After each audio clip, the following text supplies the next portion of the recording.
So I chose to do my assignment 4 supervision presentation based upon the new teacher program.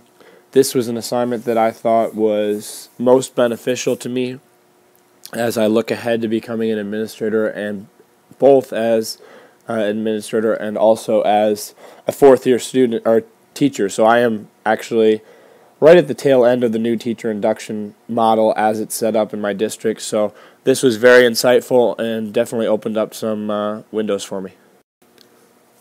So as I stated at the onset that this assignment was very timely, it was the one that I felt was most beneficial for me.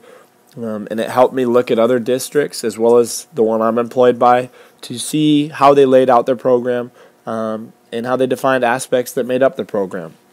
So when I began to look and think about what was important to me, the three things I wanted to focus on were mentoring, observation, and professional development.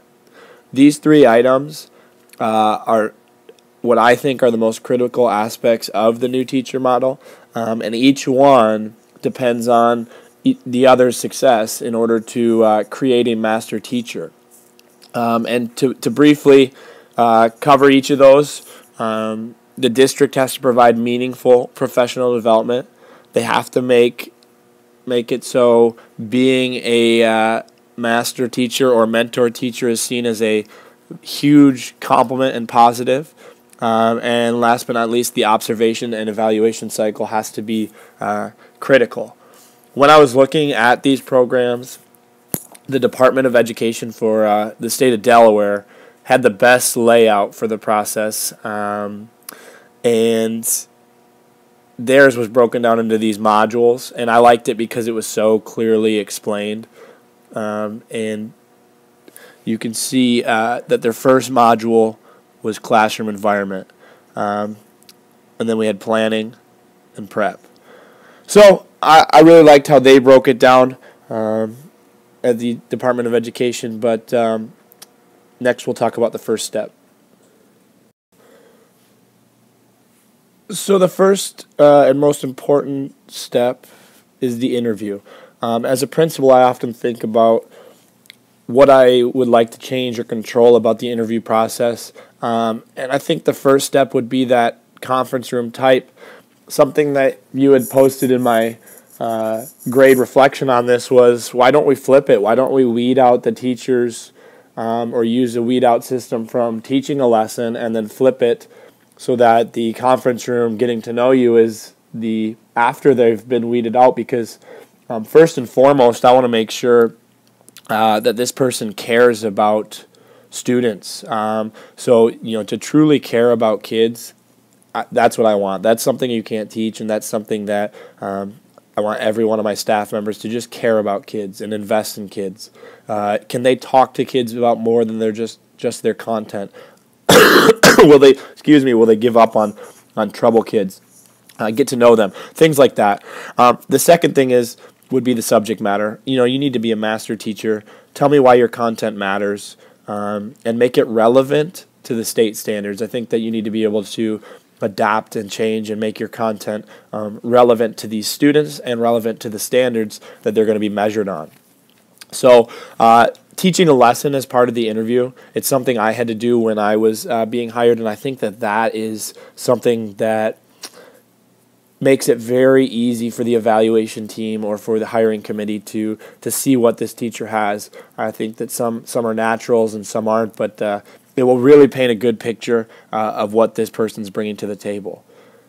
Secondly, I think something that we don't do enough in education is celebrating success. I want there to be a huge party after someone gets hired. When I got hired at my school, it was like a dream come true, and I want others to share that. I want the message to be sent that this teacher has tons of support systems.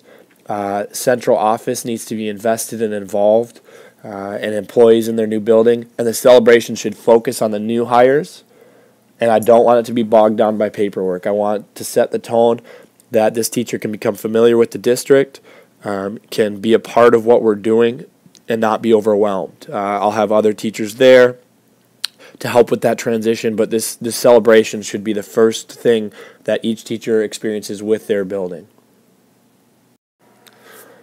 After we've celebrated, I keep saying the most important part, but I guess that's why I chose all of these. So just we'll say another important part would be the paired mentor teacher. And the mentor teacher has this program is built in TCAPS where I teach, but I don't think it's executed as well as it should be. I think that the mentor teacher should be seen as an absolute honor. It should be maybe come with a pay raise, but it should be something that teachers strive for and want, not a burden that's unclear, vague, and is seen as a hassle. So I think that number one, the culture of mentoring needs to change. And I saw this when I was researching in the Cherry Creek district in Colorado.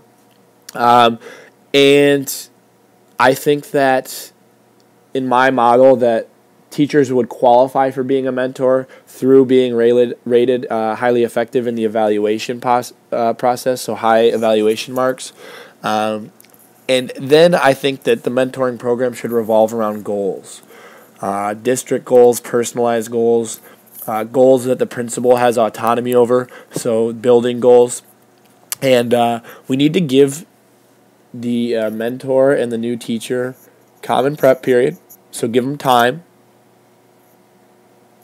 On top of time, they're going to need scheduled meetings, and these meetings need a detailed agenda and goals given by the building principal. So the goals, it's really important that they are not busy work. We want them to be relevant to the new teacher, because we don't want to overwhelm them with more work. So I think that the goals should be not judged based on how many goals there are, but the goals should be meaningful. And one, for example, could be coming up with a backwards design for a unit, and the mentor teacher would coach them along and help them with the important skills. And they're in it together in this process, and I want that to be clear and a big part of the process. The second aspect of this mentoring program is release time. I think that priorities, and you really show your priorities if you give these two time to meet during the school day and give them release time. So with this release time, the new teacher should sit in and observe the master teacher, the mentor teacher. And also we should be able to flip roles. So I want to be able to flip roles so that the master teacher can observe the mentor or can observe the new teacher. And I think that this instructional rounds model will really, really help the master teacher guide the new teacher, and it will really set the precedent that your growth is important in our district, so the release time is doing that. Professional learning communities, or PLCs, as they're called in my district, is something that TCAPS uses district-wide, and the idea makes total sense. And it's organizing educators based on similar interests and practices that they think are important. So again, this is something that needs to be set up from the district and needs to be clearly focused in order for that to be effective. But I think that the new teachers should form their own PLC as well as the mentor teachers. Again, I'm sticking with the theme that I don't want to overburden them, but I think every action that we take has to be extremely relevant. And these groups would explore their topic, report progress, etc. Again, challenge is making the work seem meaningful. We don't want menial tasks. Time is at a premium. And teachers will meet on release days. I think that the lesser of two evils is overburdening my teachers versus having every single day in the classroom. I understand that it's not ideal to have substitute teachers in, but this is a way that I think that we can expedite growth and ensure that we don't have teacher burnout, because I know that after year 4, I was definitely feeling various amounts of fatigue for various reasons. So the group will travel to conferences together. I think that's something that I have not taken advantage of, and I think would be beneficial, would be able to go to conferences like McCall or conferences that deal with their PLC. And then the secondary purpose that this PLC serves is building camaraderie. I think it's so important to allow young educators to grow together.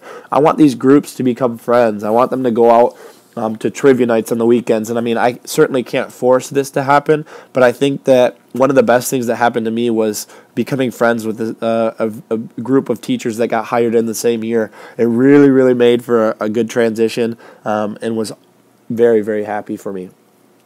The last thing in this process would be the evaluation of new teachers. And it's going to be more strenuous. I think it has to be. And I want the head principal to be the evaluator for my new teachers in the building.